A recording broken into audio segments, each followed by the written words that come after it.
typical percentage to start with is around 50% of your best bench. But I've seen people even use as low as like 30% of their best shirted bench in a contest and still get great results. When you talk about adding bands and chains in there, it makes it a little bit more complicated on how you set up your bands and how heavy your chains are and things like that. Just always keep in mind, you just want to be fast, you just want to be explosive, you want to be in control. If you're coming down with the weight and the weights are hitting different spots every time, that's not good. You want to try to lift the same way each time on each rep. Make sure you're locking your elbows out. Just because you're going fast doesn't mean you're doing this bullshit. Lock them all out. Press really hard.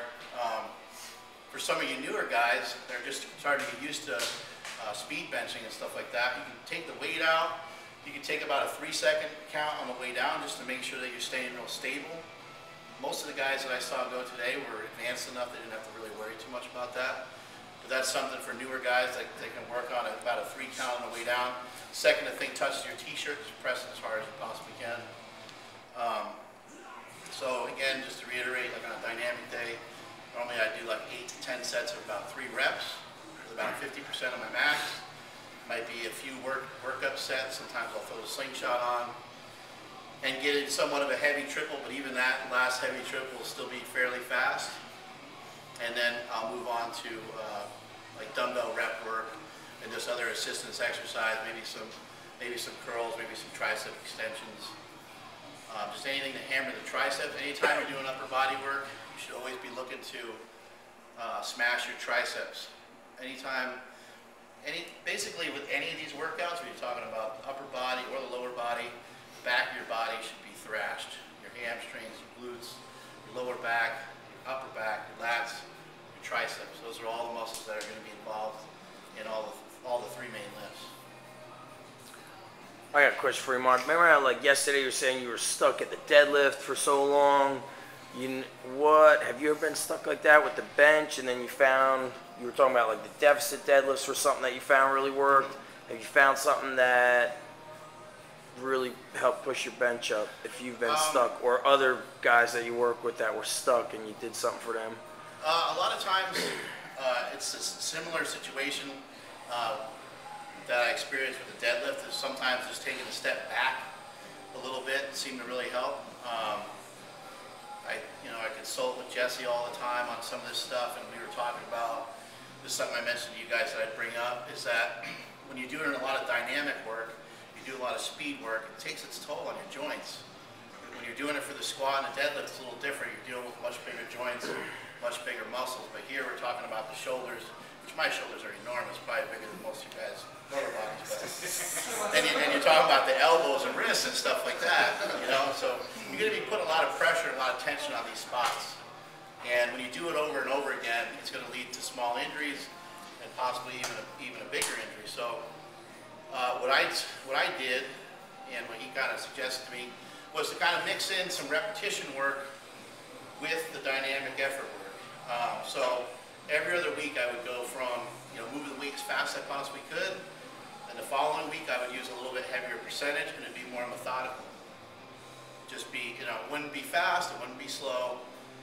It wasn't necessarily heavy, and it wasn't necessarily light. It was somewhere in like the neighborhood of like 60 to 70%.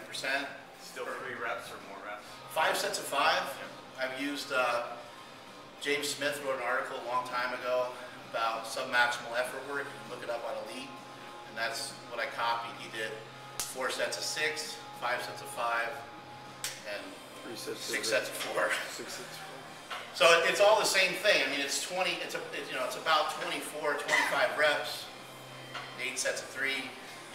So it all kind of falls into that zone. But the point is I was still getting the upper body work in. I was still making some strength gains and stuff, but I wasn't hammering the joints so bad. Because when you're coming down, you're trying to catch those weights and throw them. It's it's a plyometric effect, and it's gonna hurt. So switching things up a little bit, sometimes taking a step back and really kind of analyzing what you're doing. I always use this as an example. If you had somebody brand new come in and they said, I don't care about anything else, I just want to increase my bench, would you tell them, let's have you go as heavy as you possibly can on one day, and then like 3 or 4 days later, you're going to be going as fast as you can? it just sounds right away off the bat. It sounds like you're benching twice a week, like right away, especially for somebody new. It sounds like, man, that's going to be a lot of work, and there could be, if it's not systematically planned out, there could be some shoulder and elbow problems right away. And you see it a lot. We see it a lot with our guys that come in that are brand new, especially if they don't have the structure for it. The guy comes in and he's built to deadlift, his shoulder's gonna be shot. If they don't have the shoulder structure, they don't have kind of a big round shoulder to begin with, they're gonna be blasting their shoulders a little bit worse than some of the other guys. They're not built for it. Whereas they can deadlift every day and be totally fine. So you're going to find different people are going to be able to handle different amounts of frequency, different amounts of volume. So with myself, just sometimes in the case of the deadlift, in the case of the bench press, is taking a little step back and saying, you know what, it doesn't have to happen today. It's going to happen tomorrow. I can go heavier tomorrow. And when I go heavier tomorrow, then I'm going to have to plan out recovering from that next workout. And that's what helped me a lot. And when I was first getting into all this, when I was newer, I didn't really run into injuries and stuff. I just kind of kept making progress. It didn't really matter. It wasn't something I had to really think about at that point. But as you get older, as you get deeper into this stuff, you're going to have to think a lot more, which is not good for me. But you're going to have to use your head a little bit more. You got to really think about it. Think about the cost to benefit ratio. If you're doing a floor press, and your best floor press is, let's say, 300, and for that day, you're feeling great, your training's all coming together, and you blast up 315, then you're like, shit, man, I'm going to go a little heavier. Then you do 335. And you do 335, but it's kind of hard. I can cut your losses, Just cut it right there. Well, you're ahead at that point, You just had a nice PR, move on to something else, and save a little bit. Next time you get to that floor press, you might be able to handle like 350, Sometimes leaving a little bit in the tank is going to help you advance. I kind of tell people, everyone's so fucking fat in this country and playing video games all the time, so this is an easy way to relate it to everybody. Picture that you have a strength meter in the beginning of the week.